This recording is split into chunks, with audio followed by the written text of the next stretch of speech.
Hello, YouTube family. This is Pastor Brian Shuttleworth, and as you may have just learned, I'm a pastor.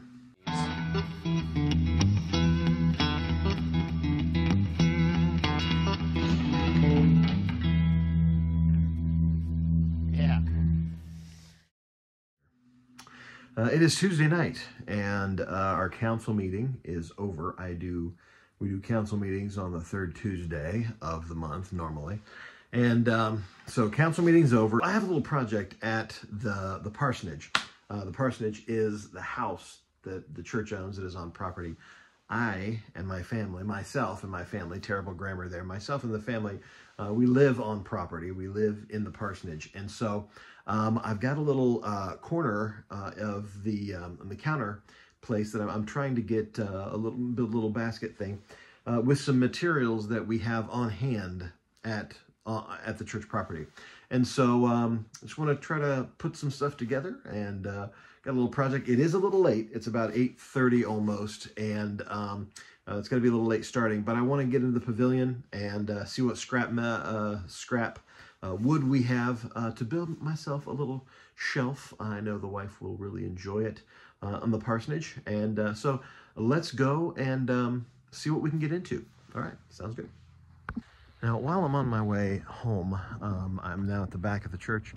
Some folks ask me about living on the church property, and there have been many that say that there's some inconveniences of living on church property. I've heard, some terrible stories of how some pastors would wake up with church members in their house, or would come home and church members would be in their house, or the church members would move their furniture around because they feel like because the church owns the house, they should be there too.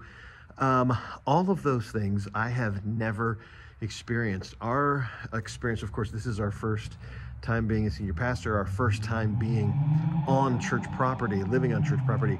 All of the bad stories that I've heard, I have never experienced any of those. In fact, our experience living on church property has been great. The people are awesome, and in fact, it's very convenient because here's the back of the church. There's my house, right? Work, home, saves on the gas. So it's great. I enjoy living on church property, and so that building, that's the house, and then there's the pavilion that's over there in the darkness. That's where I'm going to go to check for some wood, some scrap wood, to perhaps build a little shelf in the Parsonage, maybe even tonight. All right, let's see what we can get into.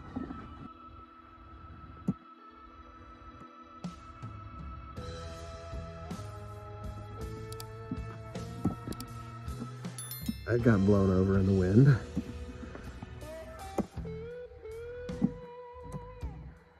There is the pavilion. The pavilion belongs to the church. The old truck belongs to me.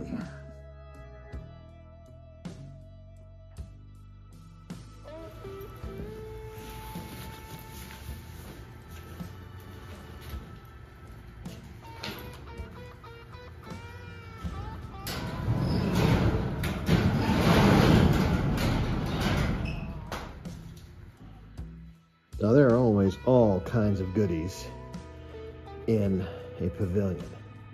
It may not be called a pavilion, the church garage or the barn or wherever it is the church stores stuff.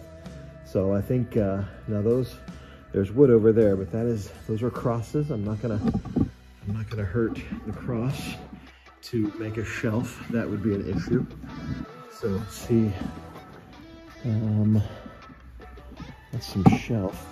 Looks like it might be. Look at this 2x4. There's a cross. You don't mess with the cross of Christ. This looks like a nice 2x. If all else fails, when you're in a barn or a pavilion, you're looking for something scrap, if all else fails, look up. Because there's usually, there you go. Tongue and groove right there.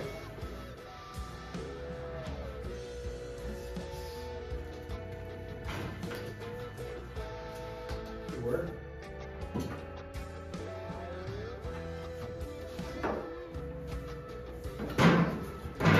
Clear.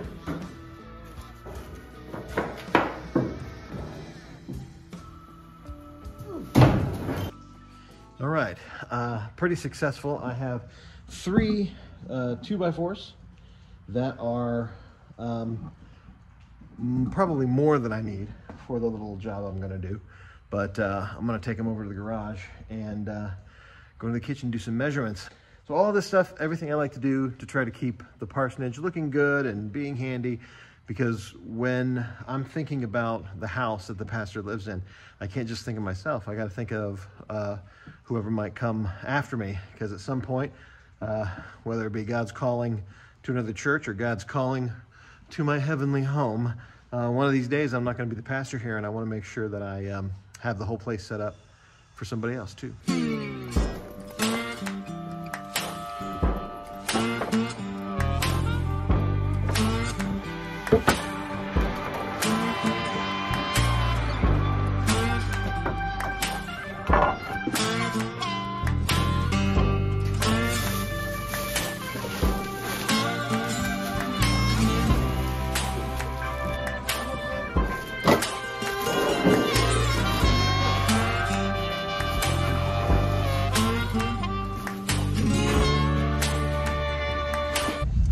Here's something that happens often.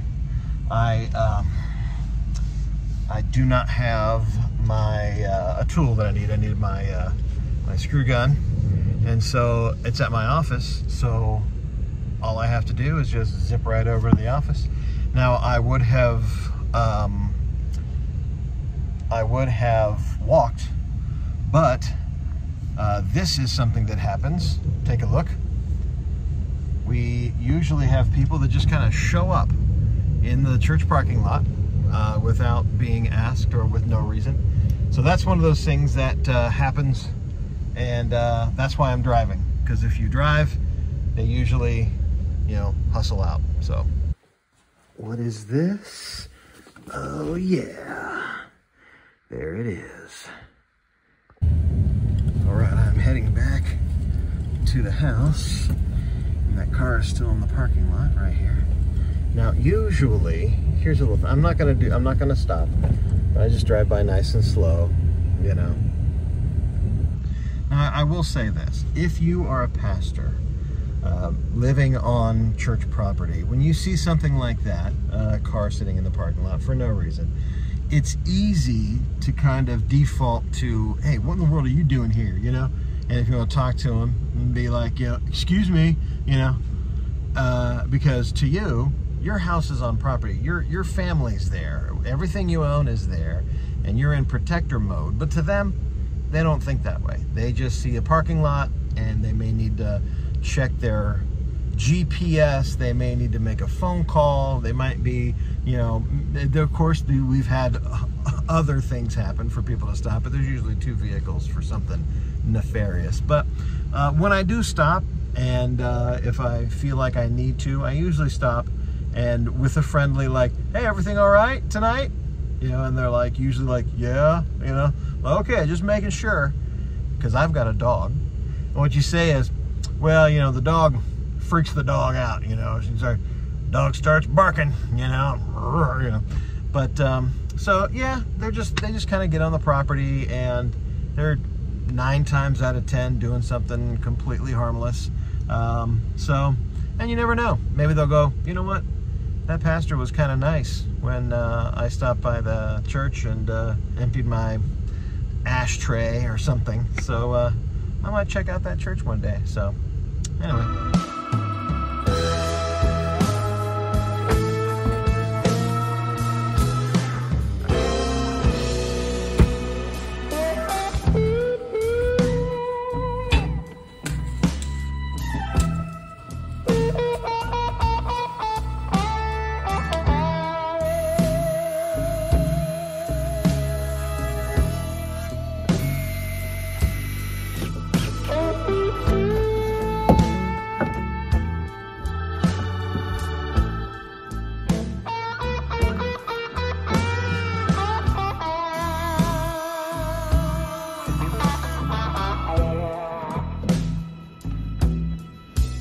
Well, good morning.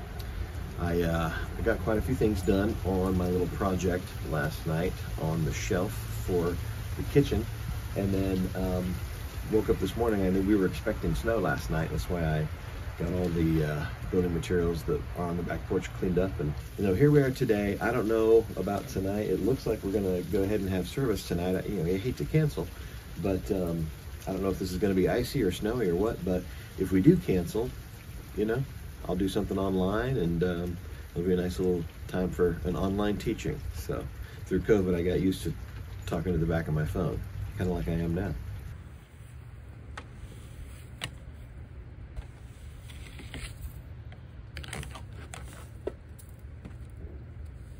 Well, as my little shelf project waits patiently on the counter, Wednesday is calling. Let's get on over to the church and work on the lesson for this evening.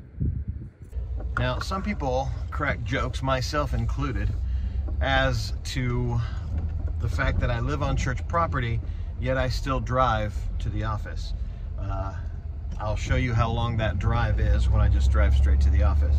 Just left my driveway and getting ready to pull in the parking spot now. Some people wonder why I drive. It's kind of simple, really. I drive to the office because I want people to know that I'm here and available for them. So if someone drives by or someone stops by, my truck's here, they know I'm here. That's why I like to drive to the office. It's not for myself, it's for the people.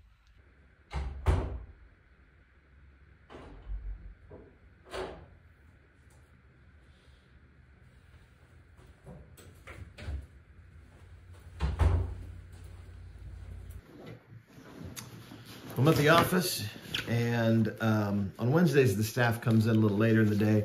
They're usually here 10 on regular weekdays, but on Wednesdays we have service, so they're doing service, and they're here till 8:30, 9 o'clock.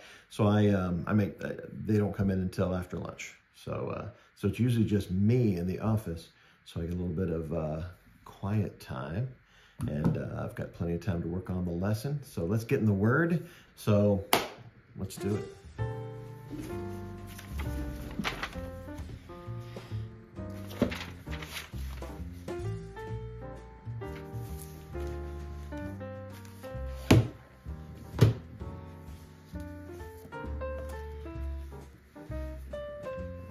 There's a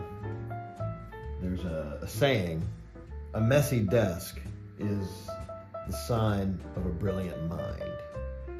I think that was made up by some guy that had a messy desk and low self-esteem and just wanted to feel good about himself. But if the messy desk is the sign of a brilliant mind, I got it going on.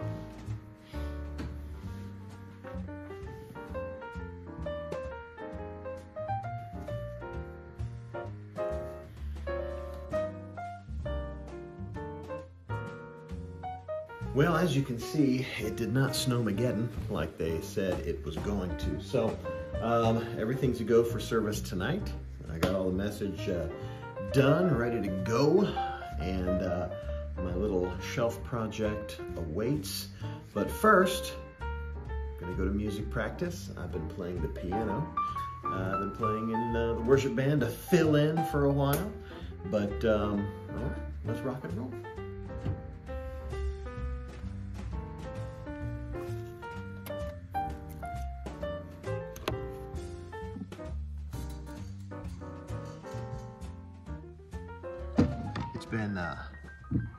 It's been chilly in the sanctuary during practices because our HVAC systems in the sanctuary are pretty well shot. So we had some fundraisers, and we are currently getting bids to get some work done and trying to find the right deal, the right time. So it's been chilly in the sanctuary on Wednesday nights. We can run emergency heat on Sundays.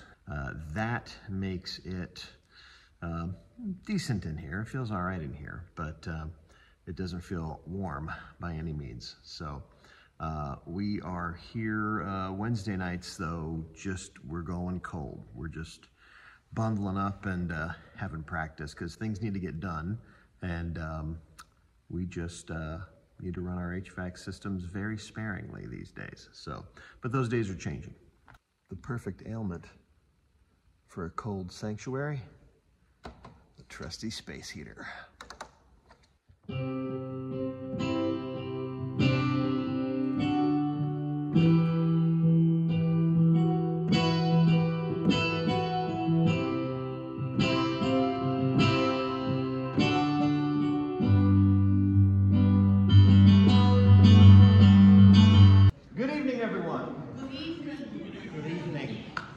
Fantastic to see you this evening.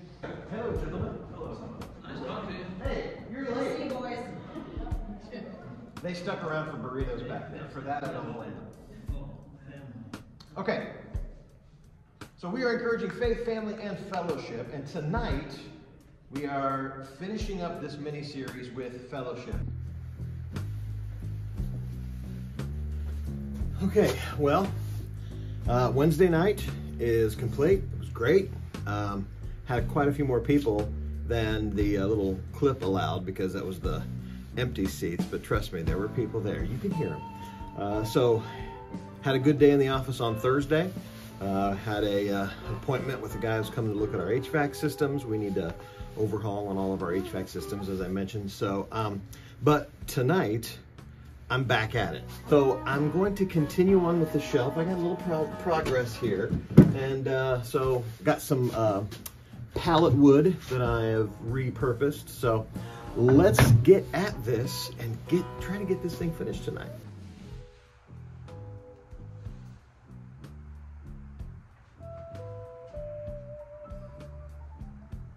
Did you ever have one of these?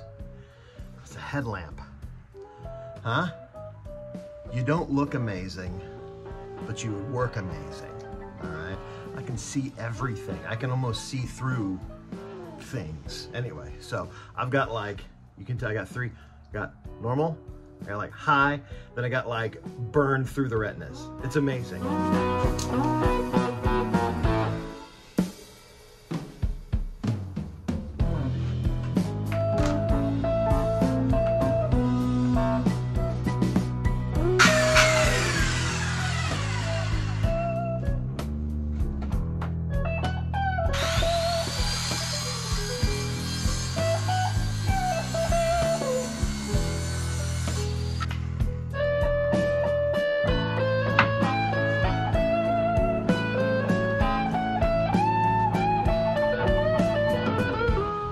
Cheating to use one you just cut to measure one that you're ready to cut, all right?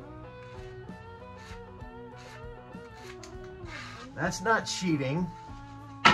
Working smarter, not harder, baby.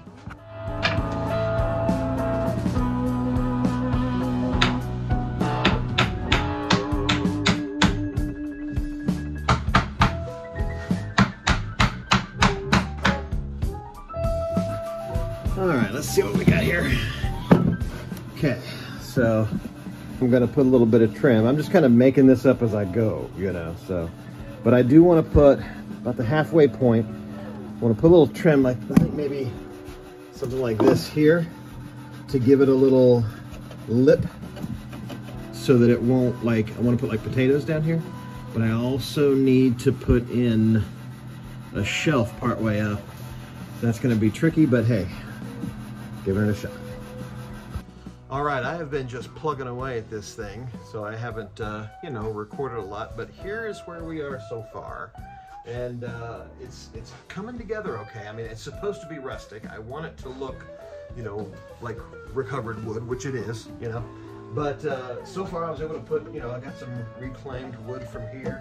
I was able to put a shelf in to match this. Getting all this shape has been tricky, but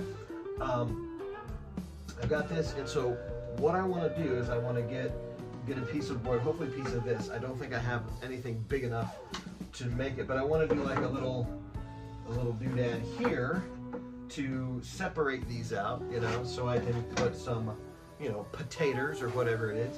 And then whatever vegetation that doesn't require refrigeration, you know, separate some things out on top. And then I want to take some pallet wood and plane it and trim it around the sides so it looks, I mean, I want it to look finished, but still, you know, rough. So, and I was thinking about, I didn't do this for an illustration, but I was thinking about this, and, you know, practically pastoring, or pastoring practically, is a lot like this. You have tools that you know work. I mean, I know what this does. I know what this does. But there's times, especially when you're dealing with people, you go into something and all you have are like some pieces. And pieces of whatever's going on. And then sometimes you just got to use what you know and apply it to things that you're not quite sure and see how it goes. Test a couple of things. Be careful. Be cautious. And eventually something will come together. So I didn't do that for this illustration, but I figured, hey, I'm a pastor. I might as well. All right, home slices. Let me show you the unfinished finished product. Check her out. Got me this shelf, okay? Got the little finishers on there. And this, I did these so that we can do, if we want to do a whole shelf or just a part of a shelf. I didn't want to tie us down to one type of vegetable. So anyway, let's get her in and see how it looks.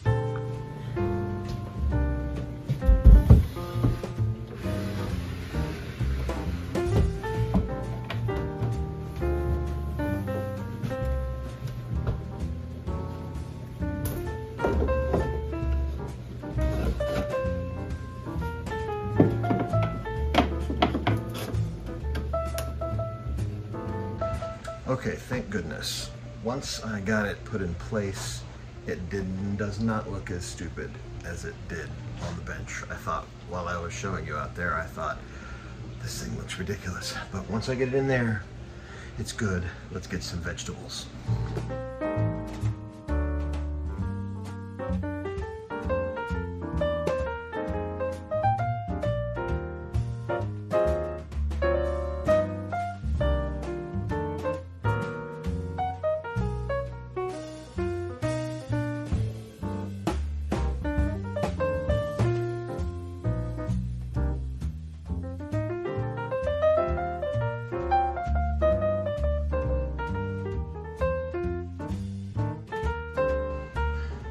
Well, there we have it. So, looks pretty good, to be honest. I'm going to start doing some Googling to see which vegetables are best to leave out and which I have to put in the refrigerator. But you get the idea. So, there we are. Well, the fun part's over, but now we've got this, the mess that I've made.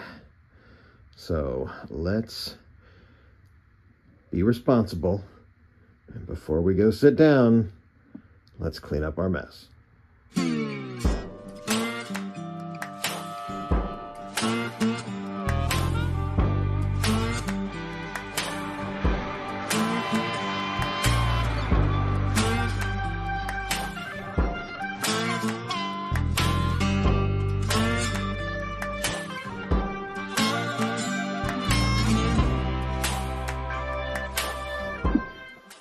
As you can see, we got some good scrap left. Guess what that's good for? Church bonfire. Practical pastor stuff right here.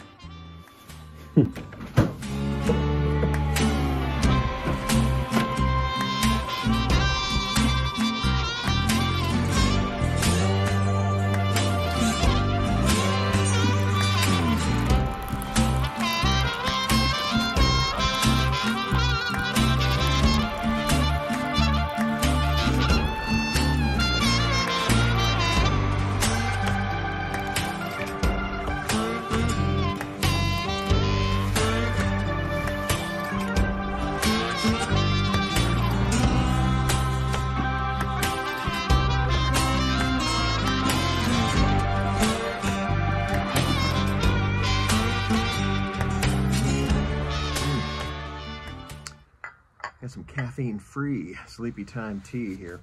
Got some meetings in the morning, some pastor stuff to do, but pretty proud of my little project. And thank you for watching this video, especially if you stuck with it this long. Feel free to like, comment, subscribe to my channel.